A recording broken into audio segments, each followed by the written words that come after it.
तो हेलो बच्चों, कैसे हो आप सब। आशा करते हैं बहुत अच्छे होंगे। तो बच्चों, आज हम 5th क्लास की हिंदी व्याकरण बुक से पढ़ने वाले हैं विराम चिन्ह। आज हम विराम चिन्ह के बारे में पढ़ेंगे। तो चलिए वीडियो को शुरू करते हैं। बच्चों, जब हम एक दूसरे से बात करते हैं तो वाक्यों के अंत या बीच में अवश्य रुकते हैं। जैसे इस फोटो के माध्यम से आप देख सकते हैं, इसमें 2 चित्र दिए गए हैं। पहले में है पिंटू, सोनू, गोलू मेरी बात सुनो। तो ये जो कामा लगा हुआ है इसी को विराम चिन्ह, ये विराम चिन्ह ही है, मतलब थोड़ा रुकना। अल्प विराम, ये अल्प विराम का चिन्ह है। पिंटू, सोनू, गोलू मेरी बात सुनो, तो ये अल्प मतलब थोड़ा रुकना है। हमारा देश महान है, तो ये पूर्ण विराम का चिन्ह है। हमारा देश महान है, ये जो खड़ी पाई दिख रहे हैं ये पूर्ण विराम का चिन्ह है। तो बच्चों, विराम चिन्ह बोलते समय वाक्य के बीच या अंत में इस प्रकार रुकने को विराम लेना कहते हैं। जैसे कि विराम का मतलब रुकना।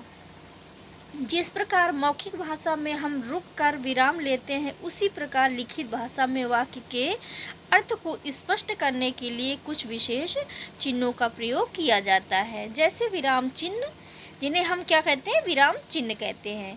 पढ़ते या लिखते समय विराम को प्रकट करने वाले चिन्हों को विराम चिन्ह कहते हैं। किसे कहते हैं? पढ़ते या लिखते समय विराम को प्रकट करने वाले जो चिन्ह होते हैं उन्हीं को हम विराम चिन्ह कहते हैं। तो इसमें हिंदी भाषा के प्रमुख विराम चिन्ह दिए गए हैं। तो पहला है पूर्ण विराम। तो पूर्ण विराम का मतलब होता है जब हम वाक्य को पूरा, अपने वाक्य को कह चुके होते हैं और जो खड़ी लाइन खींचते हैं वो होता है पूर्ण विराम, मतलब पूरी तरह रुकना। प्रश्नवाचक तथा विस्मयादिबोधक वाक्यों के अलावा अन्य सभी वाक्यों के अंत में पूर्ण विराम लगाया जाता है। इसका अर्थ है पूरी तरह रुकना। जैसे इसमें उदाहरण दिया गया है, तिरंगा हमारा राष्ट्रीय ध्वज है। तो हम अपने वाक्य को पूरा कर चुके हैं, तो यहाँ पर फुल स्टॉप लगा है। पृथ्वी गोल है, ये पूर्ण विराम का चिन्ह है। दादाजी सैर करते हैं। सूरज हमें प्रकाश देता है, ये सेंटेंस पूरा है, इसलिए इसमें पूर्ण विराम चिन्ह लगा है। ऐसे दूसरा देखेंगे, दूसरा है अल्प विराम। अल्प का मतलब होता है थोड़ा रुकना। अल्प का प्रयोग वाक्य के बीच में 2 शब्दों समुच्चय बोधकों से पहले संबोधन तथा हाँ या नहीं के बाद थोड़ी देर रुकने के लिए किया जाता है। इसका अर्थ है थोड़ा विराम।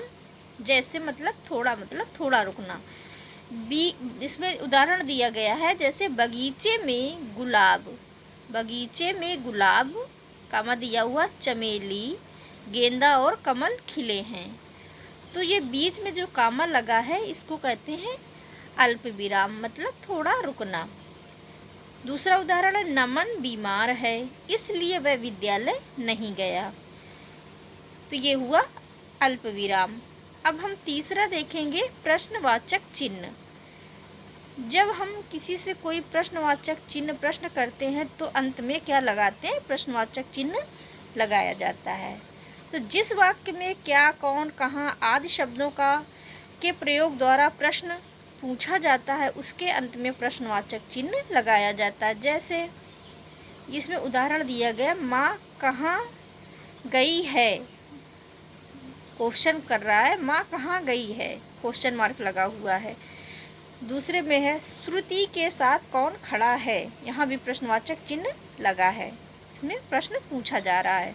अनु की तबीयत कैसी है, दीपू ने खाना क्यों नहीं खाया, तो ये प्रश्नवाचक चिन्ह है। अब हम जानेंगे विस्मयादिबोधक चिन्ह। वाक्य में हर्ष, शोक, क्रोध, घृणा आदि मन के भावों को व्यक्त करने वाले शब्दों के साथ विस्मयादिबोधक चिन्ह का प्रयोग किया जाता है। कब? जब जैसे वाक्य में हर्ष, शोक, क्रोध, घृणा आदि मन में के भावों को व्यक्त करने वाले शब्दों के साथ विस्मयादिबोधक चिन्ह का प्रयोग किया जाता है। जैसे उदाहरण में आहा क्या सुगंध है, आहा क्या सुगंध है, तो विस्मयादिबोधक चिन्ह लगाया जाता है, लगा हुआ। अरे तुम तो अरे अरे तुम्हें तो चोट लगी है, शाबाश तुमने बहुत अच्छा काम किया है, ओह मेरी घड़ी खो गई, तो ये विस्मयादिबोधक चिन्ह है। अब देखेंगे योजक चिन्ह, 5वां नंबर है योजक चिन्ह। योजक वाक्य में दो शब्दों को जोड़ने तथा विलोम शब्दों के बीच योजक चिन्ह का प्रयोग किया जाता है। जैसे हार जीत की चिंता ना करो, हार और जीत की चिंता, यहाँ पर हार जीत की चिंता ना करो। जल्दी जल्दी चलो, अगर मगर मत करो, जोर जोर से मत बोलो, तो ये क्या है, विराम, ये योजक चिन्ह है। जब दो शब्दों को जोड़ने के लिए क्या किया जाता है, योजक चिन्ह का प्रयोग किया जाता है। अब 6वां नंबर है उद्धरण चिन्ह। उद्धरण चिन्ह क्या होता है, वाक्य में किसी की कही गई बात को ज्यों का त्यों लिखने के लिए उद्धरण चिन्ह का प्रयोग किया जाता है। जैसे नेताजी ने कहा, तुम मुझे खून दो मैं तुम्हें आज़ादी दूंगा। लक्ष्मीबाई बोली, मैं अपनी झांसी नहीं दूंगी। तो ये इसमें कौन सा चिन्ह लगा है, उद्धरण चिन्ह का प्रयोग हुआ है। किसी वाक्य में किसी की कही गई बात को ज्यों का त्यों लिखने के लिए ही उद्धरण चिन्ह का प्रयोग किया जाता है। अब देखेंगे लाघव चिन्ह क्या होता है। लाघव चिन्ह वाक्य में किसी शब्द को संक्षिप्त करने के लिए लाघव चिन्ह का प्रयोग किया जाता है। किसी वाक्य को, किसी शब्द को संक्षिप्त करने के लिए, संक्षिप्त मतलब छोटा। जैसे उदाहरण में दिया गया है, पंडित जवाहरलाल नेहरू हमारे प्रथम प्रधानमंत्री थे, तो पंडित। ऐसे देखिए डॉक्टर APJ अब्दुल कलाम, मतलब शब्द को क्या किया जाता है, संक्षिप्त मतलब छोटा कर दिया जाता है। अब यहाँ पूरा पंडित नहीं लिखा है, ये लाघव चिन्ह का प्रयोग किया गया है, तो इसी से लाघव चिन्ह के प्रयोग से पंडित हुआ। जवाहरलाल नेहरू हमारे प्रथम प्रधानमंत्री थे, डॉक्टर APJ अब्दुल कलाम अत्यंत दूरदर्शी थे, तो ये हमारा हुआ लाघव चिन्ह का प्रयोग। अब देखेंगे हंस पद।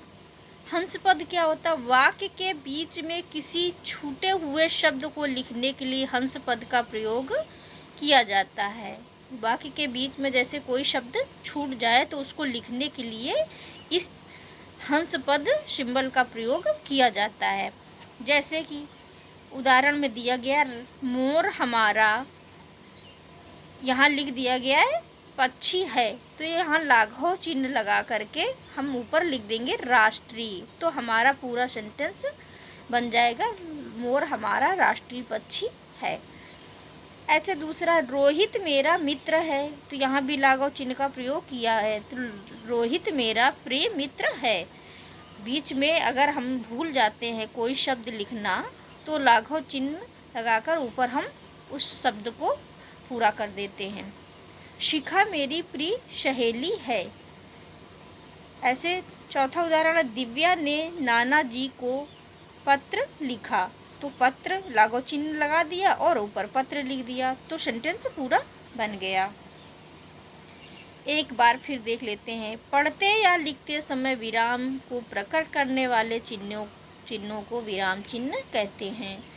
हिंदी भाषा के प्रमुख विराम चिन्ह हैं पूर्ण विराम, जैसे कि हमने भी पढ़ा, पूर्ण विराम, अल्प विराम होता है जो कामा लगते हैं, प्रश्नवाचक चिन्ह जब कोई हम किसी से प्रश्न करते हैं, विस्मयादिबोधक जब हर्ष या शोक का होता है। अब योजक चिन्ह हो गया, जब हम किसी शब्द को दोहराते हैं तो योजक चिन्ह लगा देते हैं। उद्धरण चिन्ह, लाघव चिन्ह हो गया और हंस पद हो गया। तो बच्चों आशा करते हैं आपको ये वीडियो पसंद आया होगा। Thank you.